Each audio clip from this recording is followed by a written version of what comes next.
Good morning, everybody. All right, so the luck of the draw. The luck of the draw. A woman's husband had been slipping in and out of a coma for several months. Yet she stayed by his bedside every single day. One day when he came to, he motioned for her to come near her. As she sat by him, he whispered with his eyes full of tears, "You know what? You have been with me through all of the bad times. When I got fired, you were there to support me.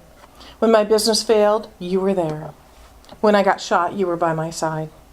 When we lost the house, you stayed right there. When my health started failing, you were still by my side. You know what?" "What, dear?" she gently asked, smiling, as her heart began to fill with warmth. "I'm starting to think that you're bad luck." Okay, so that was a really bad joke.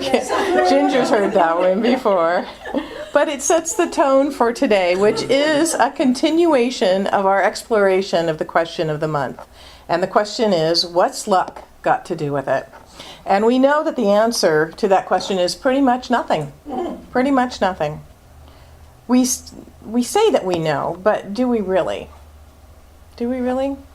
Deep down inside, do we really know that it's not fate or destiny or the stars or luck that determines our experience in life? What does is our connection with Source. Our ability to be in this world but not of this world, as we explored last week. But the world doesn't really know that, does it? The rest of the people out there, right? The rest of the world. Many, many, many people, and perhaps even some of us, and maybe just some of the time, feel that their lives are left up to the luck of the draw. And they, at this point, drew the short stick. It wasn't my turn, right? But this month we are combining some fascinating scientific research with our powerful, powerful religious science principles to find out that our lives are not up to the luck of the draw. But rather, there are specific attitudes and precise ways of being that can cause us to seemingly draw the long stick. If you recall from last week, I said that our work this month is based on a scientific study done over the course of 10 years with thousands of volunteers who experienced being lucky or unlucky. I would have loved to have been part of that study. That would have been so much fun, although I wouldn't have known what it was all about probably. This research was done in England by Dr. Richard Wiseman, and then he wrote a book about it called The Luck Factor. And out of that body of research, he concluded that there are 4 attitudes that are proven to help you increase your luck. And remember that I'm always putting air quotations around the words luck, lucky, or unlucky, because we don't believe any of that has any power at all anyway. We're taking 1 attitude a week, okay? And today we're going to look at the second of 4 attitudes. The first of which is to have positive expectations about your future and embody, that's the big word, those positive expectations. And today's is, lucky people maximize 2 things. What they already have, that's number 1, and number 2, the opportunities before them. So first, let's look at what it means to maximize what you already have. You're all familiar with Jesus' miracle of feeding the 5,000 men plus women and children with just a few fish and loaves of bread, right? Imagine for a moment that you are in front of a throng of people. Some of them might be what we would call today very hangry, right? You know, that grumpiness that falls over you when your blood pressure or your blood sugar drops just a little too low. Imagine that you ask everyone in the crowd to hand over any food that they might have to share, right? And you are presented with 5 loaves and 2 fish from all, one little boy brings up, 5 loaves of bread and 2 fish. What would you be thinking at this point? You've got 5,000 plus people out there. My guess is that you might be pretty discouraged. The situation comes up in our lives all the time, so it really shouldn't be anything new for us. We have a need and a desire, and we look at what we have with which to manifest this need or desire: time, money, experience, talent, skill, etc., etc. How many times have we looked at what we already have and fallen into a state of despair and frustration simply because we thought it wasn't enough? The research shows that people who have lucky experiences perceive things differently. They perceive things differently. The people who experience luck are the ones who see that whatever they have to start with is a good beginning. It's a good beginning. They're not looking at what they don't have. They're looking at what they have to start with. And they use that which is in hand to the very maximum. Jesus did not create enough food to feed all of those people out of thin air. The abundant supply did not appear from nothingness. Rather, the food which fed the crowd was an expansion of the existing supply, the 5 loaves of bread and the 2 fish. He was grateful for and blessed, and he blessed what he had. He was grateful for what he had, and he blessed what he had. And that is the key right there. If we learn to work with what we have, more will be given to us. More will be given to us. This is one of the greatest laws in the universe. Basic universal law applies. Form follows thought. Form follows thought. Like attracts like. Be the success that you want to be, right? If you focus your attention on what you have, and you have so much more than you realize, your consciousness attracts more. Attracts more. If you focus on what you don't have, you will attract more of not having. So positive or negative, whatever you emphasize in consciousness always expands. Always expands. You cannot circumvent this principle. It works with mathematical precision. If you focus on lack 98% of the time by worrying and fretting, and then try to correct the situation with a few scattered superficial affirmations, you will reap accordingly. Your life will still be 98% lacking. So let me say that again. Basic universal law applies. Form follows consciousness. Like attracts like. If you focus your attention on making the most of what you have, your consciousness attracts more. So lucky people maximize what they already have through gratitude and blessing, and then they engage in a very specific behavior. Excited to hear what that is? Lucky people maximize the opportunities before them. Lucky people maximize the opportunities before them. We must act on the opportunity that is in front of us. One of Dr. Wiseman's experiments went like this. He had 2 subjects, Brenda and Martin. They had both agreed to participate in the Luck Project and had already completed questionnaires from which Dr. Wiseman gleaned that Brenda was plagued with unlucky experiences and that Martin seemed to always have good luck. Wiseman wanted to see whether there was a relationship to being lucky or unlucky and how one acts or doesn't act on opportunities. The experiment took place in a coffee shop. Television cameras and microphones were secretly placed outside and inside to record what happened. Brenda and Martin were instructed to go into the coffee shop at different times and wait there until they were met by someone involved with the Luck Project. There were 2 potential opportunities for Martin and Brenda. The first was a 5-pound note placed on the pavement directly outside of the coffee shop, which Martin and Brenda would have to walk past to enter into the shop. The second was that the coffee shop was arranged so that it contained only 4 tables. At each table, there was a person involved in the experiment. Wait. Oh, okay. One of them was dressed like a successful businessman. The others were not. All of the people in the coffee shop were instructed to behave exactly the same way. Martin arrived first, and he immediately noticed the 5-pound note outside the shop, and he picked it up and walked in. Isn't that a good feeling when you find money on the ground? It's like, woo, a gift from God. This is awesome. Once inside, he ordered a coffee and sat down next to the businessman. Within minutes, Martin had introduced himself to the man and offered to buy him a coffee. The man accepted, and a few minutes later, the 2 of them were chatting away. After Martin left the shop, they placed another 5-pound note on the ground and waited for Brenda. Brenda arrived and walked straight over the note and into the coffee shop. She didn't even see it. She went up to the counter, ordered a coffee, and like Martin, she sat down next to the businessman. But unlike Martin, she sat there quietly and didn't say a word to him or anyone. Later that afternoon, Wiseman interviewed each of them about any lucky or unlucky events that had happened to them that day. Brenda looked at Wiseman blankly and said that it had been an uneventful morning. Martin, however, gave a colorful description of how he had found 5 pounds on the street and had enjoyed a lovely chat with a successful businessman in a coffee shop. Same opportunities. Very different experiences. Isn't that interesting how it's our experience that colors the results? People who have good luck act on their opportunities. And here's the cool thing. Living in this universe of unlimited potential, there are an infinite number of opportunities available to us to act upon.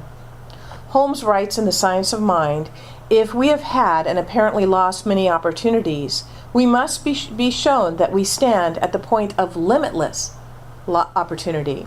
That opportunity is right here today, that we see and grasp it. It recognizes us as we recognize it.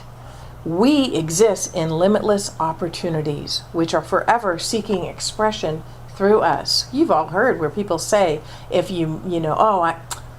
I had that one opportunity and I missed it. Well, they talk about for 20 years. Yeah. One opportunity. Yeah. The one opportunity. It only came by once and now it's gone. There are no more. That's not true at all. In The Luck Factor, Wiseman writes, lucky people are often convinced that their opportunities are the result of pure chance. They just happen to open newspapers at the right page, come across the right page on the internet, walk down the street at the right time, or go to a party and meet the right person. But my work revealed that these seemingly chance opportunities are the result of lucky people's psychological makeup. The way they think and behave makes them far more likely than others to create, notice, and act on chance opportunities in their lives. I discovered that being in the right place at the right time is actually all about being in the right state of mind. That really sounds a lot like Science of Mind teachings, doesn't it? Very familiar. Here's a great new definition of luck. Preparedness meets opportunity. Preparedness meets opportunity. And in preparedness, mental preparedness is all important. I have a couple of personal examples that I can share with you. And I have shared these, I think, before, but here's just one that was reminded to me as I was reading these examples in the book. So fresh out of college, the early 1980s, I'm looking for a job. I'm not even sure where to look, but I'm open and I'm ready to go. And I'm at my cousin's wedding. And we didn't get to sit at the family table because my parents were divorced, and it was this whole thing about how we would have to sit elsewhere. And I sat with my mom. It was fine. I turned to a gentleman next to me and introduced myself. He starts talking to me and wants to know all about me. And his name is Larry. And he says, "Well, I know the city manager of Walnut. We're actually in the city of Walnut. I've never been there before in my life." And he says, "I want you to call him. I want you to call him and tell him that you talked to me and that I think you should work for him." I mean, this isn't how it happens, right? But I'm 21, 22. I don't know how it happens. I call him and he says, "Well, we already have a contract person that does what what you've studied to do, which is planning." He says, "But, thanks for calling anyway." I went, "Okay, well, I tried, Yeah.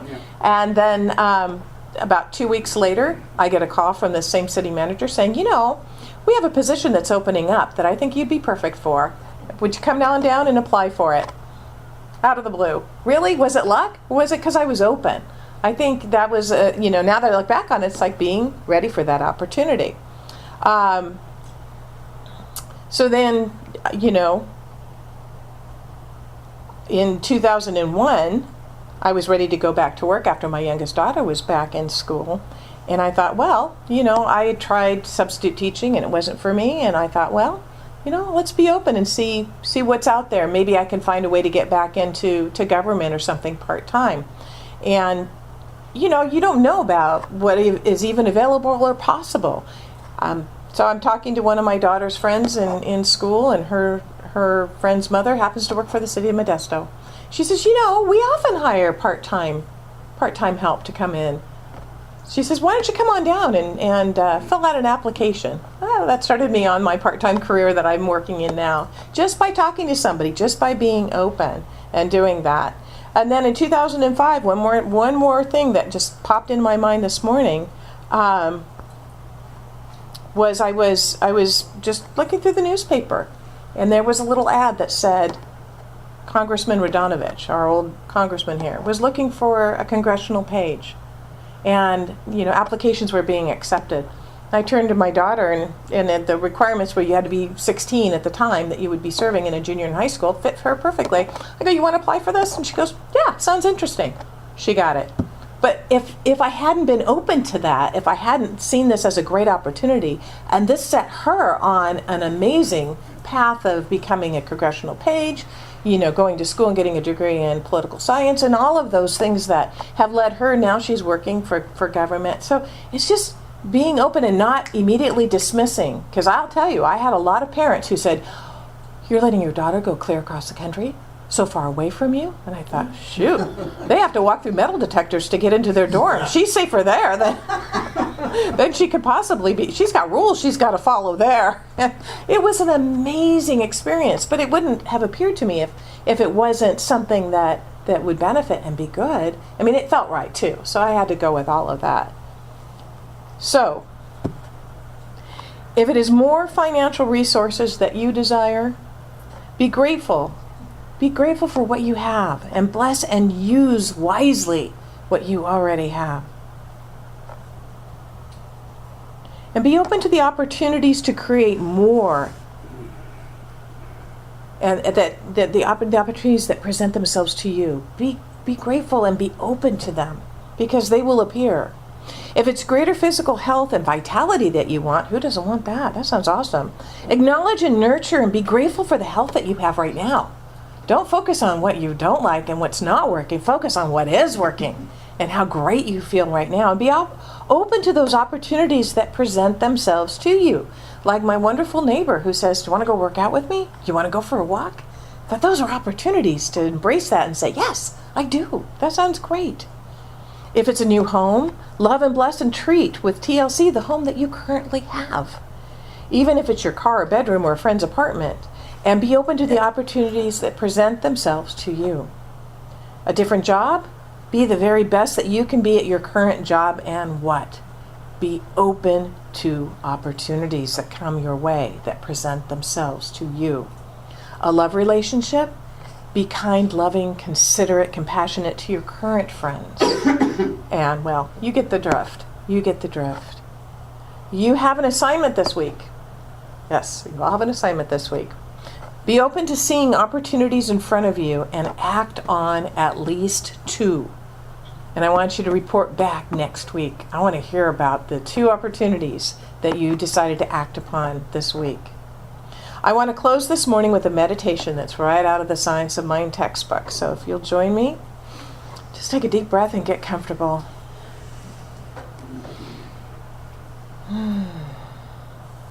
My opportunities are unlimited. There is a divine urge to express. It permeates me and fills all space and all people. All of my affairs are in its hands.